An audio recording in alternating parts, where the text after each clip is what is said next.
Khammam rural మండలం ఎం వెంకటపాలెంలో జరుగుతున్న election counting గురించి మన మిత్రుడు ఒకసారి మాట్లాడుతా అంటున్నారు. నమస్తే అన్న. ఎం వెంకటపాలెం గ్రామ పంచాయతీలో ఎలక్షన్లు బాగా హోరుగా జరుగుతున్నాయి. కానీ ఈరోజు జరిగే ఎలక్షన్లలో 1, 2, 3, 4 వార్డులు సిపిఎం అభ్యర్థులు భారీ మెజార్టీతో గెలిచారు.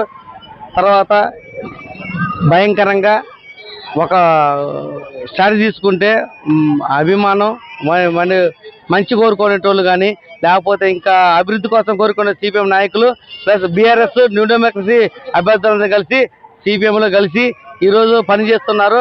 ఈ యొక్క అభివృద్ధి కోసం కోరుకొని విజయ్ గారి కోసం పనిచేస్తున్నారు. సిపిఎంఎల్ న్యూ డెమోక్రసీ కానీ బీఆర్ఎస్ కానీ సిపిఎం అభ్యర్థి మన వేగినటి వెంకటనారాయణ కుమారుడు విజయ్ కుమార్ గారు ఒక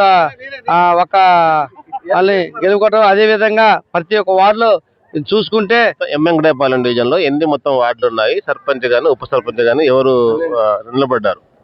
ఎం వెంకటపాలెంలో చేసుకుని 12 వార్డులు ఉన్నాయన్న. 12 వార్డులలో ఇప్పటికి ఎన్ని వార్డులు మొత్తం డిక్లేర్ అయినాయి? 4 వార్డులు డిక్లేర్. 4 వార్డులు సిపిఎం క్లీన్ స్వీప్ చేసింది. అదే విధంగా ఇప్పుడు 5, 6, 7, 8 ఇప్పుడు సెకండ్ ఉంటుంది. తర్వాత 9, 10, 11, 12 ఉంటాయి. 4 వార్డులు క్లీన్ స్వీప్ చేసింది ఓన్లీ 1 సిపిఎం. బట్ అందులో చాలా అందరు కృషి ఉంది. దయచేసి గ్రామ ప్రజలందరూ సహకరించారు.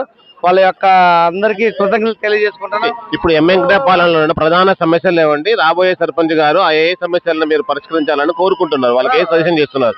ప్రధాన సమస్యలు అంటే నిరుద్యోగులకు కానీ, లేకపోతే మహిళలకు కానీ, లేకపోతే గ్రామాల్లో ప్రధాన సమస్యలు ఏమున్నాయి?